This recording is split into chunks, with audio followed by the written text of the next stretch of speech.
नमस्कार, बिहार मिथिला न्यूज में आपका स्वागत है। मैं हूं मनोज। देखिए, मधुबनी में पिछले दिनों लगातार हुई गोलीबारी के बाद पुलिस अलर्ट मोड में है। कहा जाता है कि मधुबनी के बासुपट्टी के साथ खजौली में गोलीबारी की घटना गई है, जहां पर दो व्यक्तियों को पहले पुलिस ने गिरफ्तार कर लिया, उनसे पूछताछ की जा रही है। वहीं दूसरी तरफ खजौली में गोलीबारी करने वाले पुलिस ने पहचान कर ली है, उसकी गिरफ्तारी के लिए छापेमारी की जा रही है। इस संबंध में एसपी योगेंद्र कुमार ने जानकारी देते हुए कहा कि ऐसे किसी भी लोगों पर कड़ी कार्रवाई की जाएगी जो विधि व्यवस्था को नुकसान करने का प्रयास करेंगे। बासुपट्टी में कल एक महिला को गोली लगी थी, तो उसके घर में मटकोर का कार्यक्रम हो रहा था और उसी में उसके जो रिश्तेदार थे उन्होंने एक मटकोर के प्रोग्राम में गोली चला दी थी, जो कि महिला को लग गई थी। इसमें पुलिस ने तुरंत कार्रवाई करते हुए 4 घंटे के अंदर ही 2 आदमियों की अरेस्टिंग कर ली है। ये दोनों मटकोर में शामिल थे और इन्होंने ही गोली चलाई थी। इनकी अरेस्टिंग हो गई है। महिला का इलाज किया गया, वो खतरे से बाहर है। खजौली में एक व्यक्ति को गोली लगी थी, तो इसमें जो इसका पड़ोसी है मिथिलेश झा, इसी ने गोली मारा था। इसका आपसी विवाद है, इसकी पहचान कर ली गई है। इसकी गिरफ्तारी के लिए छापेमारी जारी है। जिस व्यक्ति को गोली लगी थी उसका इलाज हो गया है, वो ठीक है, लेकिन जिसने मारा था वो पड़ोसी है, उसकी पहचान कर ली गई है। उसकी भी अरेस्टिंग जल्दी कर ली जाएगी। और फुलपरास में एक महिला है, उसके पैर में एक गोली लगी थी, ऐसी सूचना हम लोग को आई थी। तो जांच में ये पता चल रहा है कि उसका जो बेटा है वही ये घटना किया है, तो उसकी वो फरार है फिलहाल, उसकी छापेमारी की जा रही है, जल्दी उसको गिरफ्तार किया जाएगा।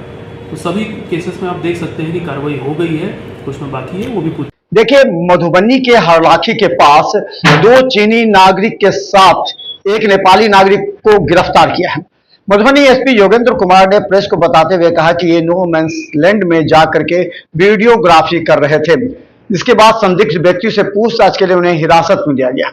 गौरतलब है कि भारत पाकिस्तान के बीच ऑपरेशन सिंदूर के बाद से कई घुसपैठ करने वाले और कई ऐसे जासूसों का पर्दाफाश किया जा रहा है। इसी के तहत इसकी गिरफ्तारी और पूछताछ की जा रही है। देखिए, पेश है एक रिपोर्ट मधुबनी से। जो इंडो नेपाल बॉर्डर है, वहाँ पे 3 व्यक्ति जो कि बॉर्डर को क्रॉस करके इस तरफ प्रवेश कर गए थे, उनको पुलिस ने, हरलाखी पुलिस ने और एसएसपी की मदद से उनको पकड़ा गया है। उसमें 2 चाइनीज़ नागरिक हैं और 1 नेपाल का व्यक्ति है, और तीनों से पूछताछ की जा रही है। इसमें एसएसपी की टीम और जिला पुलिस की टीम और भी अन्य एजेंसीज की टीम इसमें शामिल है। पूछताछ उनसे की जा रही है। उनके मोबाइल फ़ोन भी देखे गए हैं, तो उन्होंने कई सारे वीडियोज़ और फोटोग्राफ्स आसपास के लिए हुए थे। तो इनका जो वीज़ा है, इनका पासपोर्ट है, इनकी आइडेंटिटी है, वो सारी चीज़ें चेक की जा रही हैं और वो सब पूरी करने के बाद जो विधि सम्मत कार्रवाई है उसमें की जाएगी। जांच पड़ताल की जा रही है, लेकिन इतना तो प्रूफ है उसमें कि ये अवैध तरीके से भारतीय सीमा में पाए गए थे, इसलिए इनको हिरासत में लिया गया है और इन पर जो लीगल एक्शन है वो इस पर लिया जा रहा है। हाँ, आज से करीब 1 सप्ताह पहले भी एक चीनी नागरिक को पुलिस ने अरेस्ट करके जेल भेजा था और अभी कल इसमें 2 पकड़े गए हैं। तो देखिए, जो हमारा नेपाल का बॉर्डर है वो बहुत सेंसिटिव है और अभी जो हाल में घटनाएं हुई हैं उसको लेकर के हम लोग यहाँ पे बहुत अलर्ट हैं। हमारी जो पुलिस फोर्स है और जो एसएसपी की जो टीम है यहाँ पे, वो पूरी तरह से 24 घंटा यहाँ पे अलर्ट मोड पे है। तो इस टाइप की कोई भी अगर एक्टिविटी यहाँ होती है तो हम लोग उसको तुरंत पकड़ लेते हैं। उसी क्रम में ये सफलता मिली है।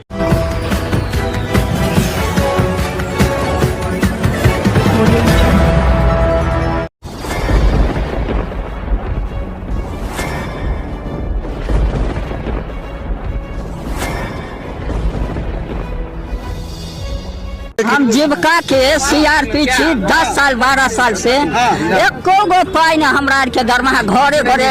संदेश देता है कि क्या प्रशासनिक अधिकारी सही तरह से एक्टिव नहीं है या फिर नीतीश सरकार कंट्रोल नहीं कर पा रही है? ये सरकार में कमी है, जो सर सरकार जो कंट्रोल नहीं कर पाती है सर। बाकी जो भी है सब एक ही तरह। मनोज बाबू, आप फटे दूध से छाली निकालने वाले लोग हैं, ब्रेकिंग न्यूज के मास्टर हैं। गरीब का ये सब गरीब का है ही नहीं। शासन सत्ताकार आदमी है, ये सब बर्बाद कर दिया बिहार को।